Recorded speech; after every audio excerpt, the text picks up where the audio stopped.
Hey guys, welcome to Capturing Christianity. My name is Cameron Bertuzzi. In this video, we're going to be looking at the question, why does God allow evil? If this is your first time here, my goal with this channel is to expose you to the intellectual side of Christian belief. I interview professional philosophers and post arguments and evidence for God's existence. If any of that sounds interesting, then give this video a like and also subscribe to my channel. So recently, I was interviewed on the Bible Dingers podcast, which is a really cool podcast, by the way, on the question of why God allows evil. I actually really enjoyed that interview, and I think that you guys might enjoy it too, so I wanted to go ahead and just post the audio of it here on YouTube for you guys to watch. The problem of evil is, in my opinion, one of the most challenging and profound objections to Christian belief that I can think of. If you want to find out more about the Bible Dingers podcast, check for the link in the description of this video. Before we get into the interview, just a quick reminder that I support my family through this ministry, so if you find value in the work that I do here, please consider supporting me on Patreon. That's patreon.com/capturingchristianity. The link to my Patreon account is in the description of this video. All right, here is my interview on the very challenging question, why does God allow evil?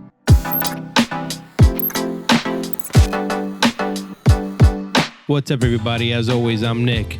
I'm here with Ryan and Mark, and we are Bible Dingers. We have an exciting show today.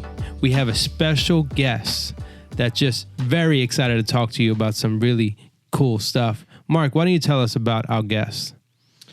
Well, his name is Cameron Bertuzzi, and he has his own YouTube channel and a website, I think, called Capturing Christianity. And Cameron is a professional photographer doing Christian apologetics, exposing the intellectual side of Christian belief.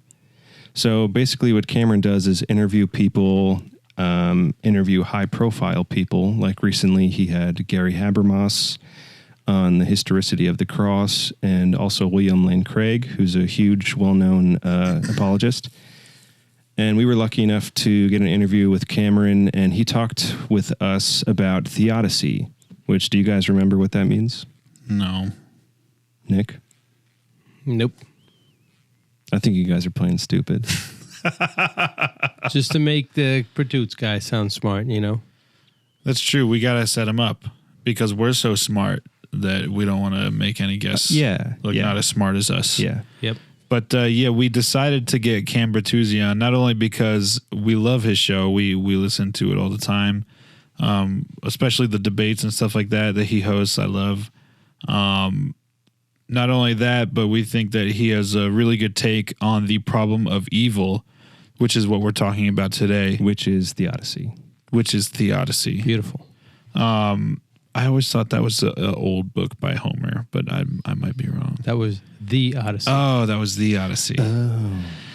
Anyways, so the reason why we're talking about this, obviously, is because we just went through the book of Job, and Job goes through all this suffering, and it doesn't seem to make sense. So we wanted to take this episode to talk about the big question of, if God is all loving and if he is all powerful, then why does he allow evil and suffering in the world? Yeah, so this is a really big question that I've put a lot of thought into, because I realize that this is actually one of the arguments that atheists use a lot in arguments against Christians. But in this particular formulation, the way that you framed it, you said, if God is all loving and all powerful, why does he allow evil? Something that I like to point out a lot with my ministry is that questions aren't actually arguments. And sometimes they can feel like arguments. Like sometimes when you hear something like this, like how could God allow this particular case of suffering, it might be tempting to think that, like they've just kind of given me some reason to doubt God's existence, or I can't really see a reason for why God would allow this, and so therefore I should probably conclude that God doesn't exist or that God doesn't have a reason.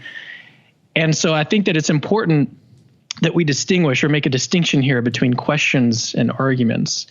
And this is also going to be important when we're thinking about, like, there's two kinds of versions overall, like a broad category type thing. If we want to back out and kind of look at this thing from a meta level, there's two different kinds of problems I think that people deal with when it comes to the problem of evil. One of them is the practical side of things, like just dealing with an instance of evil in your own life some kind of suffering. I mean, it's not difficult to think of something I'm sure that you've dealt with recently. Yeah. So there's a practical side of the problem of evil, but then there's also the theoretical side of the problem of evil, which is to say that how does this actually interact with arguments for and against God's existence? Does this give us some kind of reason to doubt that such a being like God exists? So on the one hand, we're actually asking, like, how do we deal with suffering? How do I actually go forward with my life? And how does this work with my relationship with God? Does it change the way that I view God at all? And then the other one, the theoretical question, which is, I think, what we'll be talking more or less about today. The theoretical question, we just got to get a little bit more clear on what the actual problem here is supposed to be, or what the argument looks like. So I guess if we're going to go down the theoretical route, would you say that there's kind of an incompatibility there? Because if God is all loving and he is all powerful, wouldn't an all loving, all powerful God just eradicate evil? Yeah. So it depends on what you mean, I guess, because if you mean that God would have never created evil in the first place, like, that's a possibility. And what he'd have to do there, I mean, it's technically possible.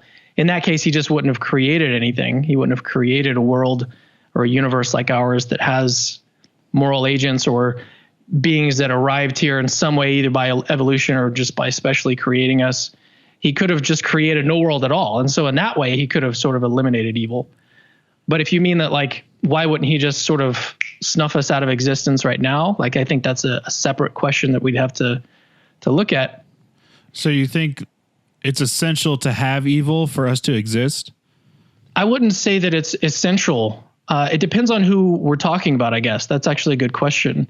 If we're talking about us, like our particular who we are and what we can do, for instance, if we have free will, if we can make choices that have moral significance, then yeah, I do think that in some sense evil is sort of necessitated by our particular existence, and that kind of depends on the type of being that we are. I think that's sort of entailed by like I said, the kind of being that we are. So yeah, in that sense, I would say that. But I would say, okay, so going back to your question of, like, could God sort of eradicate evil? I think that theists will want to say that God has a reason for creating the world, even if we don't really know what that reason is. And I think that this is actually something interesting to think about. And you can tell me what you guys think about this. Most people that I know and most people that I meet are what I'll call existential optimists. And by this, I just mean that on the overall picture of their overall picture of the world, they think that on the whole, the world is a good place to be in. Yeah. Despite all the evil and suffering, you still have, even atheists will say that, like, we should have gratitude for being able to be in this universe, and we can observe stars and galaxies and all the cool stuff that happens. Like, I think most people are existential optimists in that sense. Is that the way that you guys lean? Most people that you are familiar with, is that the kind of view that you think they hold? Yeah, definitely. I definitely know people like that for sure. Yeah. Yeah. So I think, one of the reasons why I bring this up is because we talk a lot about problem of evil. We get asked these types of questions of, like, why wouldn't a loving God just eradicate evil? But it seems like we have a conflict here between that and then also this idea that most people are existential optimists. So they think that on the whole, the world is a good place to be in. And you can actually see this. And there's empirical evidence of this in the sense that people still have children. People bring new people into the world that are going to experience their own amounts of suffering and degrees, and sometimes you don't even know. So I think that there's a conflict here, and that's something that I think we should think about. On that note, why do you think evil happens to good people? Yeah, so this is actually a question that I've asked to a couple people that I've interviewed on my YouTube channel and on my podcast. And so there's two people. One of them that stands out, his name is Jerry Walls. His response to this was that the way that the question is put, and again, questions aren't arguments. So I want to hit that home. We need to make sure that we're putting forward an argument. If we want to say that God doesn't exist, we can't just be asking questions. We want to put forward an argument. But put that aside for a second. Dr. Jerry Walls, when I interviewed him about the problem of evil, actually it was sort of a broader interview of like 5 common objections that you hear atheists make against Christianity. One of them is the problem of evil. And so we covered that. I think that was the last one that we covered.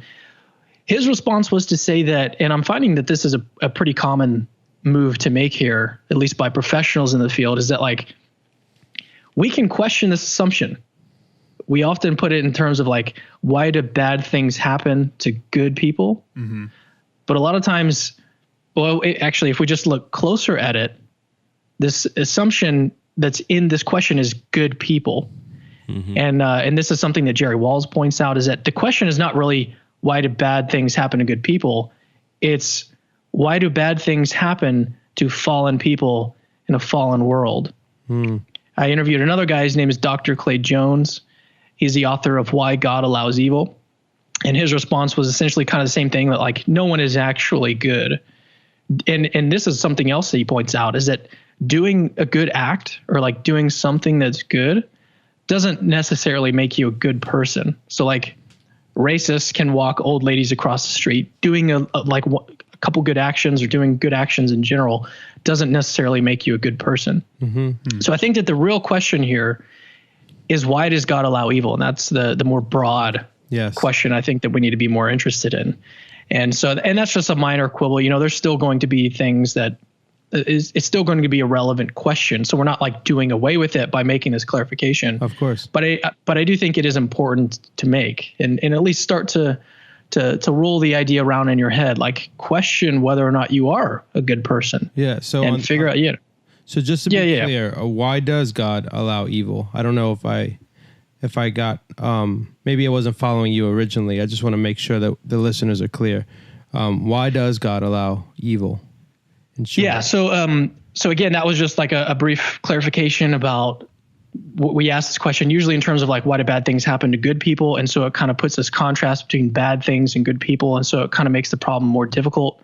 But I think once we clarify it and say, well, actually, we can challenge this assumption of whether or not these people are actually good, that these things are happening to. And you can even look at someone like Gandhi, who, if you read Dr. Clay Jones' book, he talks about the fact that Gandhi was, at night, he would sleep with his nieces and other women's wives so that he could test, basically, to make sure that he could sort of last throughout the night and not have sexual relations with these people. So it doesn't matter who you're talking about, there are going to be elements that I think is going to reveal this sort of sinful nature. But that's just a brief clarification. So I think that in response to the question of the more general question of why does God allow evil, first of all, I think that we need to take this question as Christians, we need to take it very, very seriously.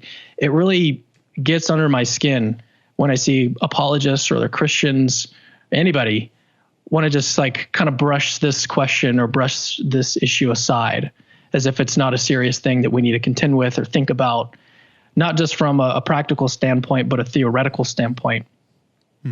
When I became a father, I was warned by my brother-in-law to always sort of double check my car to make sure that my kids weren't still in their seats. And there's actually a lot of real life accounts of parents and grandparents accidentally leaving innocent children in hot cars. And the reason why I'm telling this story is because this is just like one example of the kind of the suffering and the evil and the depth that exists in our world. And I think we need to take it seriously. I think that we can't. It doesn't. I guess this just goes back to the original point that I was making, that there's this difference between a practical problem and the theoretical problem. And so the first thing that you want to do if you're trying to talk with someone about evil or something that they're going through, you need to first find out if it's a practical issue that they're having or if it's a more theoretical, if they want to think through logically how all of this works and is compatible with God's existence. That's what we're about to do. But I just want to make the point that this is a very serious problem. I think that Christians need to take this very, very seriously. And so from here, let's go a little deeper into the theoretical problem. And the first thing that we could do is make a distinction between moral and natural evil. I think this is going to help us as we start to look at possible reasons that God might have for allowing suffering. So moral evil is evil that is perpetrated by other moral agents. So a rape victim, this is a sort of thing that happens between two moral agents. The perpetrator on the one hand had the free will and the moral capacity to perpetrate this kind of evil on someone else. And so cases of rape, cases of murder, these are examples of moral evil. But in addition to moral evil, there's what philosophers call natural evil. And this is just something that happens by nature: tornadoes, hurricanes, mudslides. That was something I was thinking about earlier today. Heard a terrible story of this guy who was at home with his kids and his wife, and they were about to watch a movie, I think. And he was like, hey, let me just run to the store and get some ice cream. He goes to the store, gets ice cream, and when he comes back, his entire house is just completely gone. Like a mudslide came and his whole family was just buried under, tons and tons of mud. And he was never able to find them again. All of his memories of them, pictures and everything, pillows, there's the scent of his wife, the scent of his children, all of it was just gone in a matter of, seconds. It's awful. Yeah. And so yeah, and it is awful. And it's not that when we're responding to the problem of evil, sometimes the temptation is to say, well, there's actually no bad things that happen. And I think that that's a mistake. I think that we need to recognize these situations, these circumstances, these examples as actually bad. Right. But so getting back on track here. So we're making a distinction between moral and natural evil. So this is a case of natural evil, like a mudslide or hurricane. There's tsunamis who have killed in the past decade or so. There was this one overseas that killed 200,000 people. So anyway, so we can make a distinction here, and this is going to be important when we're coming up with an explanation for why God might allow this. And we'll see this. We'll go ahead and get into it now. So a theodicy is another fancy term that philosophers use that just means that this is a reason why God allows suffering in the world. So one that gets thrown out a lot, it's a very common response to the problem of evil, is free will. Mm-hmm. And this one basically says that the ability to choose between good and evil is a great good because it allows us to self-determine our character. It allows us to self-determine who we are as people. If everything that I did was literally determined to happen or caused by something outside of myself, then the way I turn out isn't actually up to me. And so what a lot of these philosophers say is that free will is sort of necessary to have this great good of self-determination. But free will also entails, and this is tying back into something that we already talked about earlier, free will sort of necessitates, you can't cause someone to do something freely, essentially. And so if someone freely chooses to do evil, then you have evil. That's one possible explanation for evil. And so this idea kind of hinges on how valuable freedom is. That's one point to make. But another point is that going back to the distinction between moral and natural evil, free will, most philosophers don't think that free will is a very good explanation for natural evil. Right. Some people, there's a guy named Alvin Plantinga, he suggested that we can actually explain natural evil in terms of free will. And the way that he does this is he says, well, for all we know, it's at least possible that natural disasters and hurricanes and tornadoes could be the result of the free will of supernatural agents like demons. And so we could still have a kind of free will theodicy in play here, but a lot of people find that unsatisfying or implausible. So we don't have to go that route. We can go a different route in explaining natural evil. Okay. And the next one is called the natural law theodicy. So I've got a total of 3 that I'm going to cover here. The next one, second one, is the natural law theodicy. And this one says that in order for morally significant free will to exist, and that term morally significant free will just means the ability to choose between good and evil. Mm-hmm. In order to have that, the world must operate according to certain recognizable patterns. That's what this theodicy says. The world must be predictable if we're going to be able to choose and be responsible for our actions. And so suppose, for example, that the world were just completely unpredictable. So think about a world where like choosing to give someone flowers or show affection in some way could result in you like your arms acting erratically to the point of like poking their eyes out, right? That'd be a time. well, so that'd be a pretty terrible place to live, right? But the point here is that in order to have this kind of robust moral freedom, we've got to be placed in a world, in a context where we have natural laws at work. To quote this another Christian philosopher, Daniel Howard Snyder, he says, the very laws of momentum that enable you to give and receive flowers will also cause a falling boulder to crush you if you happen to be under it. Or in the other case, we talked about the mudslide. The same laws of thermodynamics and fluid dynamics that allow me to talk via air causing my vocal cords to vibrate also cause hurricanes and tornadoes. And so a good deal of natural evil can actually be explained by the necessity of natural laws for morally significant freedom. That's interesting. So those are two theodicies that philosophers and Christian thinkers have given over the centuries. Here's my favorite. We haven't even got to my favorite one yet. Yeah, my favorite theodicy is the soul-building theodicy. And this is, I'm not sure exactly, actually, it might have been Irenaeus, the old church father, who sort of originally started to throw around this idea. Well, the idea here is that the greatest goods are only possible in a world full of suffering. And so this immediately raises the interesting question of like, what are the greatest goods? Right. And so recently, and I think I can give an example of one. So recently I was watching a video of a father that forgave his son's killer. His son was killed sort of delivering pizzas, and I don't know exactly what happened, but his son was stabbed and died. And so in court, the father he got up on the stand, he was reading his victim impact statement, and he looked straight at the killer, the guy that literally murdered his son, and told him that he forgave him. Wow. He said these words, he said, "I forgive you. I'm not angry at you at all." Wow. And the court actually, as I was watching this video, they were explaining that the court actually had to take a recess because everyone was so overwhelmed with emotion. Wow.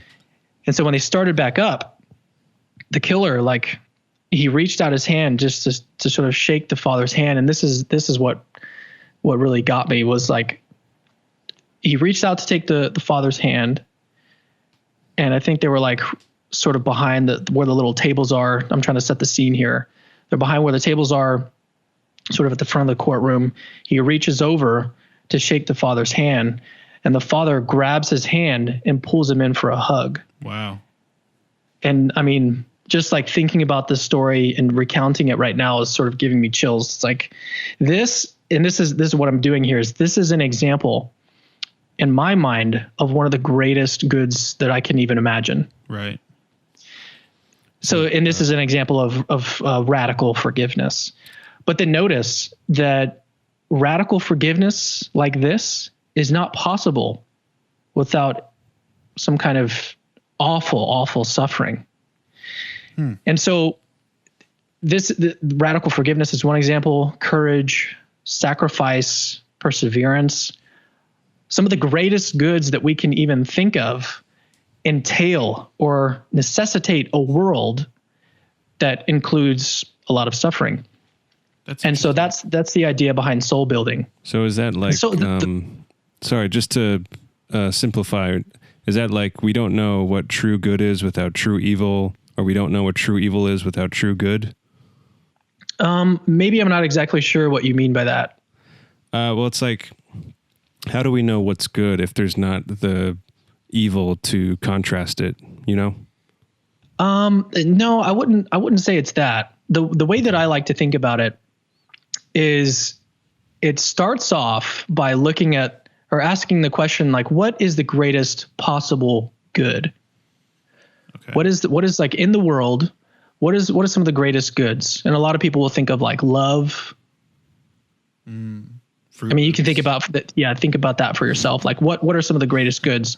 And as you start to look into at least what this particular theodicy, once you start to read the literature, and there's a lot of examples that people give of, for instance, there was this guy, Jim Elliot, who was a missionary in Ecuador, and he was basically sharing his faith with the people over there. And he was actually martyred for his faith. But what happened was he was walking through the jungle one day, and he was surrounded by a group of these warriors, and they started to basically throw spears at them, and they killed him. And so he was out there trying to minister, trying to share the gospel with these people, and he was sort of martyred out there. But what's most amazing about the story is that he was armed. We learned that he was armed at the time of his martyrdom. Yeah. And yet he didn't use his weapon. He didn't try to use it to stop them from killing him. Right. And so when I hear examples like that, and there's countless others. I mean, I could go on, but when we hear stories like that, for me, it's like difficult to think of something that's greater than that. Now, Christian theologians, I will say this: Christian theologians have offered different goods that they say are either better or on par. One of them is, I don't know if we have time to go into this. Are we kind of running out of time here? No. Okay. Okay. So this would actually classify as yet another theodicy. It's called, there's two different names that it goes under. One of them is O Felix Culpa, and the next one is a lot longer and more technical, supralapsarianism. Oh. Supralapsarianism. Yeah. And so the gist of this one is that the greatest good is the incarnation and atonement. Basically what Jesus did on the cross is the greatest good that you can get in any world.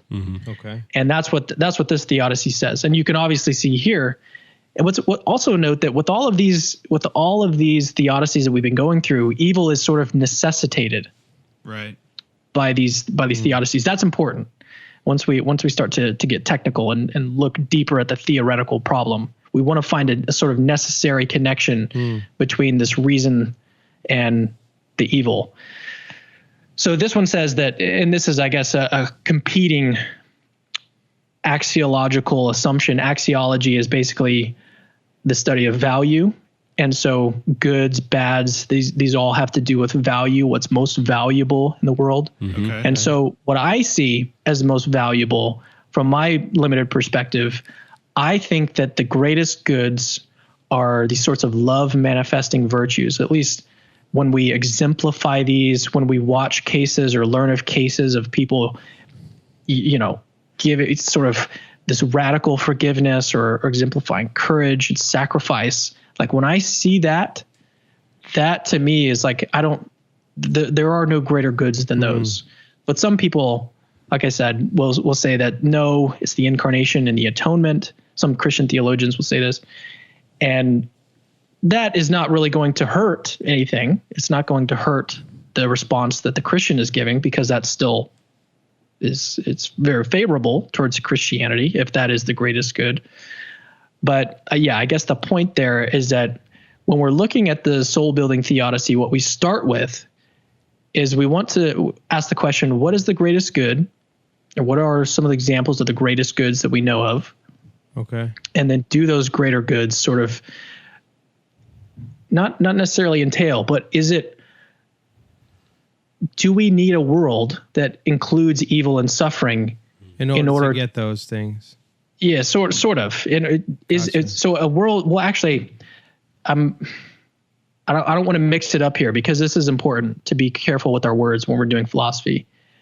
I think that the way that philosophers would say it is that if God wanted a world that had these sorts of great making features, like the exemplification of these virtues like forgiveness and courage and sacrifice, only in a world that included evil, included suffering, and included free will, and we could even include the natural laws and everything else.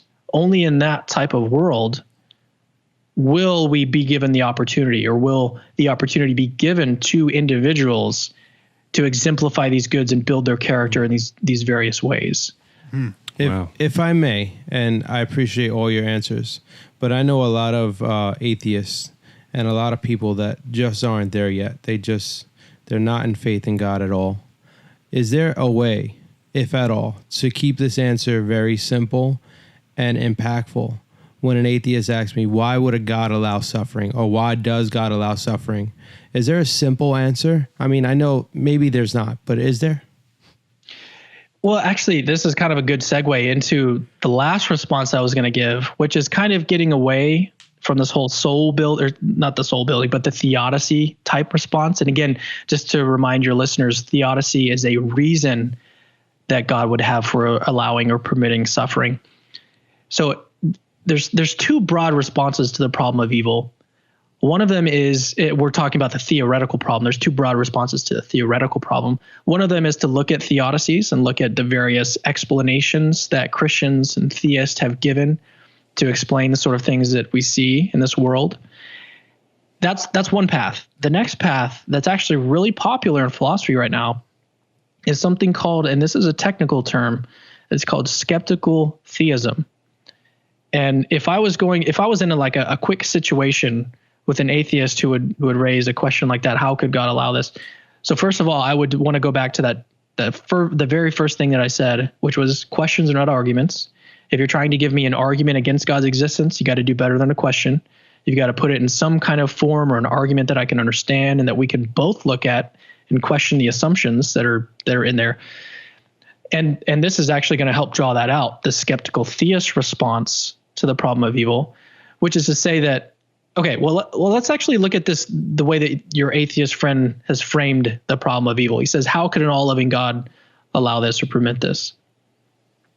And so I maybe what he's doing is rhetorical.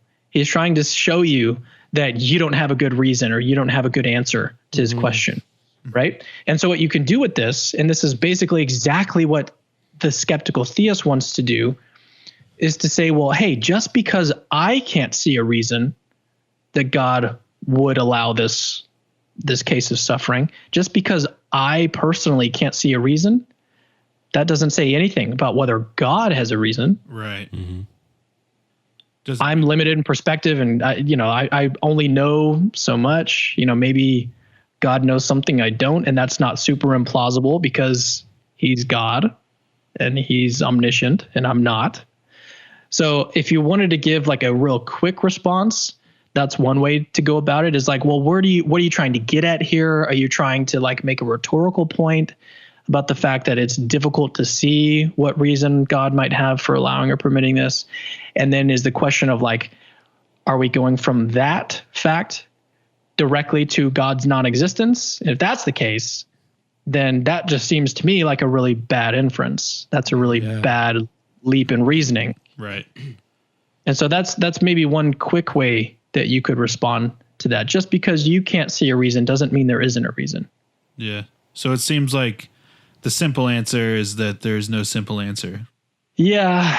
The problem of evil, like I said, it's something that I think everyone needs to take seriously, and I'm hesitant to say like, let's look for an easy answer. Right. Because I think it's a very serious problem. Yeah. And I think it's something that we all need to wrestle with intellectually. And we also need to care about the practical side of things too.